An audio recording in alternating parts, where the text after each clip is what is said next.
Hello friends, কেমন আছে সবাই? আশা করি সবাই ভালো আছো। আমি সংযুক্তা আবারও চলে এসেছি আরেকটি নতুন ব্লগ ভিডিও নিয়ে।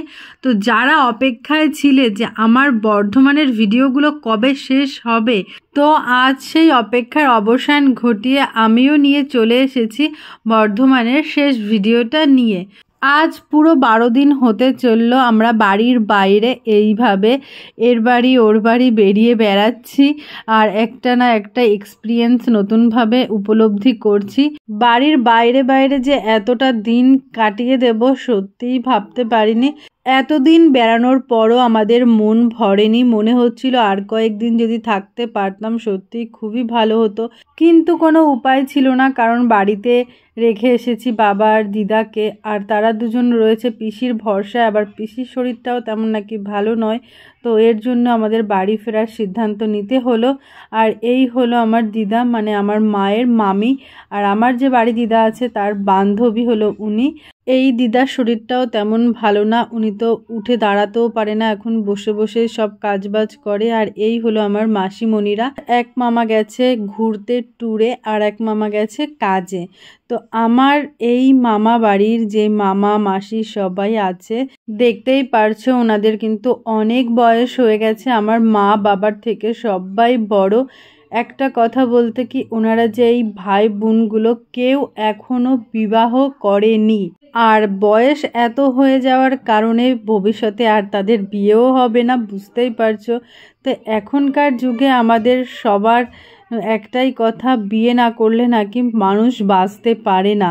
বিয়ে করাটা এতটাই জরুরি হয়ে পড়ে আমাদের মানুষের। কিন্তু এই যে 5টা ভাই বোন এনারা আজ পর্যন্ত প্রেম কাকে বলে সেটা তো ধারের কাছে যায়নি, আর তো বিয়ে, বুঝতেই পারছো। আর এই 5 ভাই বোন নিজেদের নিজের কাজ আছে, তারা কাজ নিয়ে থাকে, আর এই সংসার নিয়ে তাদের আর কোনো বাইরের টেনশন নেই যে আমাদের বিয়ে হলো না, আমাদের সংসার হলো না, আমাদের ছেলে মেয়ে হলো না। আর দেখতেও কিন্তু সবাই খুব সুন্দর, পড়াশোনা জানা, শিক্ষিত, আর হাতের কাজও জানে সবাই, তবুও তারা বিয়ের পিছনে কিন্তু দৌড়ায়নি কখনো। আর এখন আমাদের জেনারেশনটাকে দেখো, হাই স্কুলে উঠতে না উঠতেই 1 বছর থেকে 2 বছরের মধ্যেই প্রেম করা শুরু, তারপরে এর সাথে চ্যাটিং, ওর সাথে ডেটিং, একটা না একটা লেগেই থাকে। মাধ্যমিক পরীক্ষা না দেওয়ার আগে বিয়েটা অন্তত সেরে ফেলে।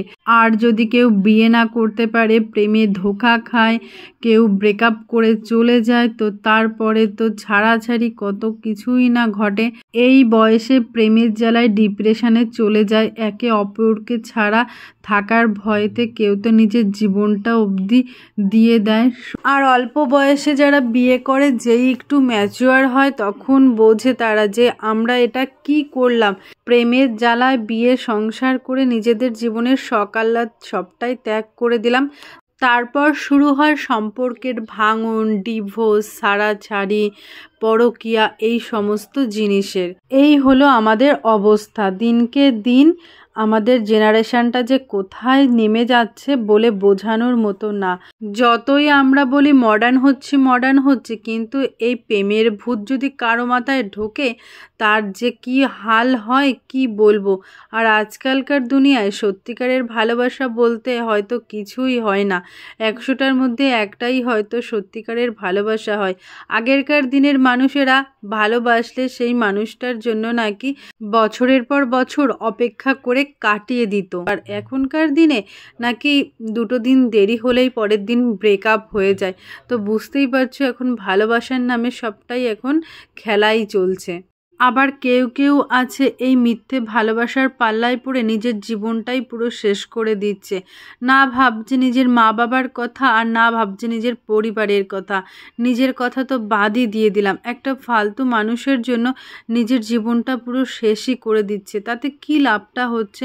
নিজের পরিবারের মানুষগুলোই তো কাঁদছে, যে বা যার জন্য এমনটা করছে সে তো খুব আনন্দে আমেজে নিজের জীবন যাপন করছে, প্রয়োজনে অন্য কারো হাত ধরেছে। কিন্তু হারালোকে, সে তো তোমার পরিবার, হারালোকে সে তো তোমার মা বাবা, তাই নয় কি? ফালতু একটা মানুষের জন্য নিজের জীবনটা কেন তোমরা শেষ করে দাও বলতে পারো? এরকম ডিসিশন যেন কেউ কখনো নিও না। আজ সকালে এমনই এক ঘটনার সাক্ষী হয়েছি আমরা। আমাদেরই পরিচিত এক ভাই এক মেয়ের ভালোবাসায় ধোঁকা খেয়ে নিজের জীবনটা পুরো শেষ করে দিয়েছে। তার মা অচৈতন্য অবস্থায় পড়ে আছে, আর বাবা তো হতভম্ব হয়ে কি করবে বুঝতেই পারছে না।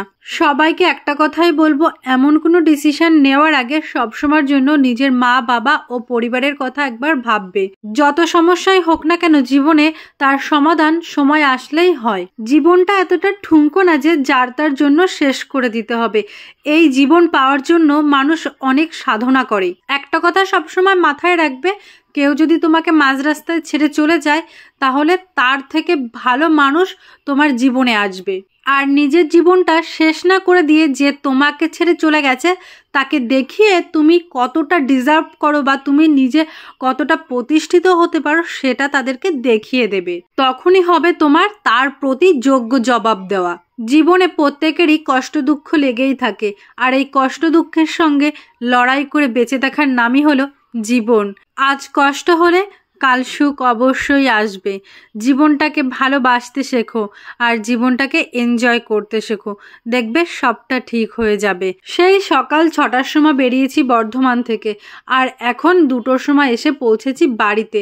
আর আমার অবস্থা তো একদমই খারাপ হয়ে গেছে। তো আজকের ভিডিওটা কেমন লাগলো অবশ্যই লাইক কমেন্ট শেয়ার করে জানাবে, চ্যানেলটি সাবস্ক্রাইব করবে। দেখা হচ্ছে নেক্সট ভিডিওতে। টাটা।